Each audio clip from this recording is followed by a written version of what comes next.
নমস্কার, আপনারা দেখছেন আবেদন গাইড ইউটিউব চ্যানেল। তো বন্ধুরা, খুশির খবর, এসআইআরের ফাইনাল ভোটার লিস্টে এই দুই ধরনের ভোটারের নাম থাকবেই, এমনটা জানিয়ে দিল ইতিমধ্যে নির্বাচন কমিশন। নির্বাচন কমিশনের তরফে পরিষ্কারভাবে জানিয়ে দেওয়া হয়েছে কোন কোন ভোটারের নাম এই এসআইআরের ফাইনাল লিস্টে কনফার্ম থাকবে। আজকের এই ভিডিওতে বলে দেব। আজকের এই ভিডিওটি দেখলে আপনি বুঝতে পারবেন যে এসআইআরের ফাইনাল লিস্টে আপনার নাম কখনোই বাদ যাবে না। তাই ভিডিওটি খুবই গুরুত্বপূর্ণ হতে চলেছে। যদি আপনি আমাদের চ্যানেলে নতুন আসেন, চ্যানেলটি সাবস্ক্রাইব করে পাশের নোটিফিকেশান বেলটি অল করতে ভুলবেন না। তো চলুন ভিডিও শুরু করি। তো বন্ধুরা, আমরা জানি বর্তমানে পশ্চিমবঙ্গ জুড়ে এসআইআরের হিয়ারিংয়ের প্রক্রিয়া চলছে। সেই হিয়ারিং নিয়ে অনেকেই চিন্তায় রয়েছেন। যাদের হিয়ারিংয়ের নোটিশ এসেছে তারা তো ভাবছে যে আমরা এই ডকুমেন্টস দেব, তাহলেই হয়ে যাবে। কিন্তু আরও এক ধরনের ভোটাররা চিন্তায় রয়েছে, কারণ তাদের এখনও পর্যন্ত হিয়ারিংয়ের নোটিশ আসেনি। তো বন্ধুরা, আর কোনো চিন্তার কারণ নেই।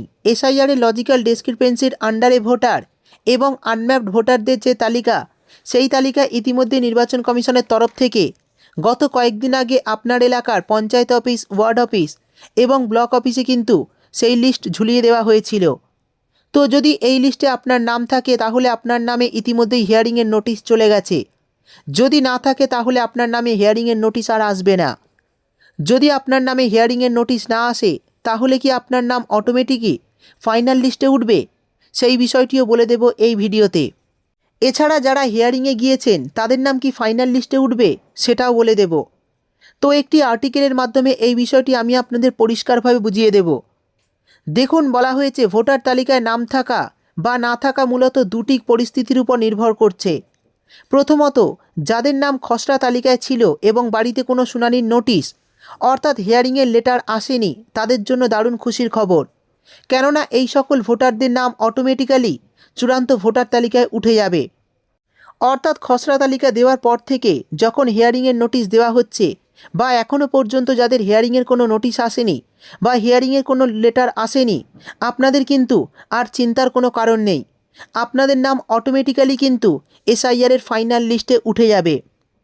তবে নিশ্চিত হতে স্থানীয় বিডিও বা পঞ্চায়েত অফিসে ঝোলানো লজিক্যাল ডিসক্রিপেন্সি বা আনম্যাপড ভোটারের তালিকায় নিজের নাম নেই সেটা দেখে নেওয়া জরুরি।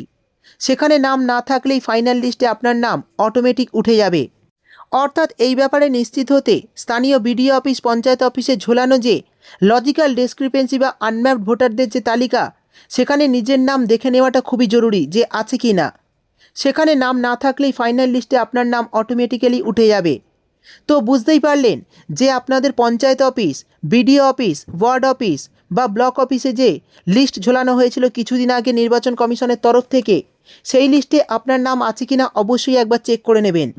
যদি আপনার নাম সেই লিস্টে না থেকে থাকে তাহলে কিন্তু আপনার নাম অটোমেটিকই ফাইনাল লিস্টে এসআইআরে উঠে যাবে। কিন্তু যাদের ওই লিস্টে নাম রয়েছে কিন্তু এখনও পর্যন্ত হিয়ারিংয়ের কোনো নোটিশ আসেনি, তারা তাদের বিএলও অফিসারদের সঙ্গে কথা বলবেন। বললে কিন্তু আপনাদের এই সমস্যাটা সমাধান হয়ে যাবে। তবে যাদের এখনও পর্যন্ত হিয়ারিংয়ের কোনো নোটিশ আসেনি তাদের নাম কিন্তু অটোমেটিকই এসআইআরের ফাইনাল লিস্টে উঠে যাবে, যেটা কিন্তু 14 তারিখ প্রকাশিত করা হবে।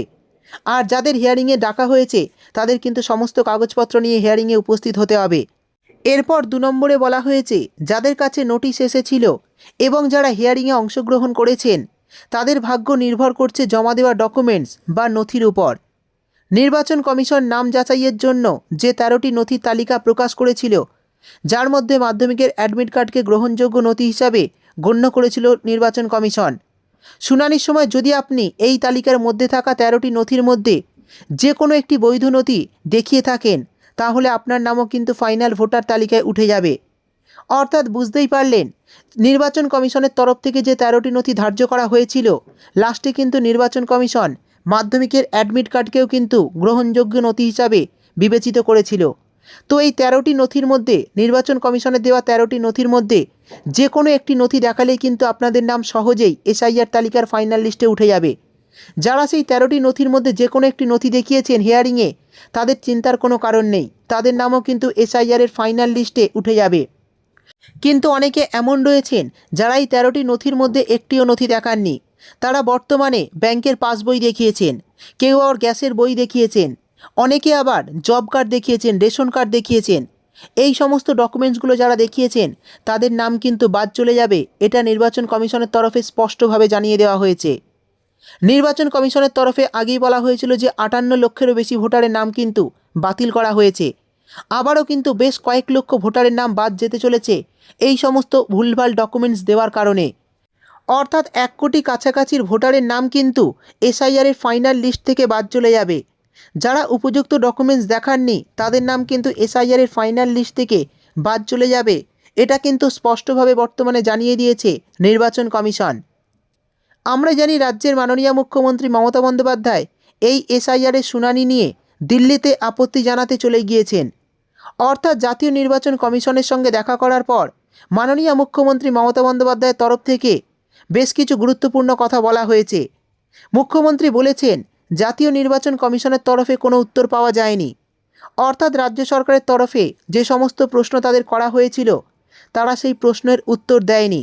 অর্থাৎ পশ্চিমবঙ্গের হিয়ারিং প্রক্রিয়া নিয়ে রাজ্য সরকারের তরফে যে প্রশ্ন করা হয়েছিল নির্বাচন কমিশনকে তারা কিন্তু সেই প্রশ্নের উত্তর দেয়নি।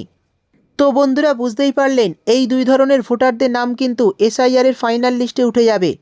যাদের হিয়ারিংয়ের জন্য ডাকা হয়নি বা হিয়ারিংয়ের কোনো নোটিশ পাঠানো হয়নি তাদের নাম অটোমেটিক কিন্তু এসআইআরের ফাইনাল লিস্টে উঠে যাবে। আর যাদের হিয়ারিং কেন্দ্রে ডাকা হয়েছিল অর্থাৎ হিয়ারিংয়ের নোটিশ পাঠানো হয়েছিল তারা নির্বাচন কমিশনের দেওয়া 13টি নথির মধ্যে যে কোনো একটি নথি কিন্তু হিয়ারিংয়ে যদি দেখান এবং যদি আপনাদের কিন্তু সেই নথি গ্রহণযোগ্য হয় তাহলে আপনাদের নামও কিন্তু সহজেই এসআইআর তালিকায় উঠে যাবে।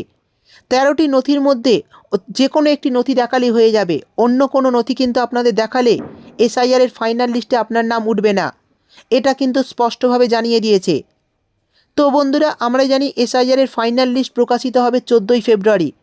যখনই এই লিস্ট প্রকাশিত হবে তখনই আমি আপনাদের ভিডিও করে জানিয়ে দেব যে আপনারা আপনাদের নাম কিভাবে দেখবেন বা কিভাবে সেই লিস্ট ডাউনলোড করবেন, সমস্ত কিছু ডিটেলসে আমি আপনাদের এই চ্যানেলের মাধ্যমে ভিডিও দিয়ে দেখিয়ে দেব। তাই চ্যানেলটি অবশ্যই সাবস্ক্রাইব করে পাশের নোটিফিকেশান বেলটি অল করতে ভুলবেন না। দেখা হবে পরের একটি ভিডিওতে।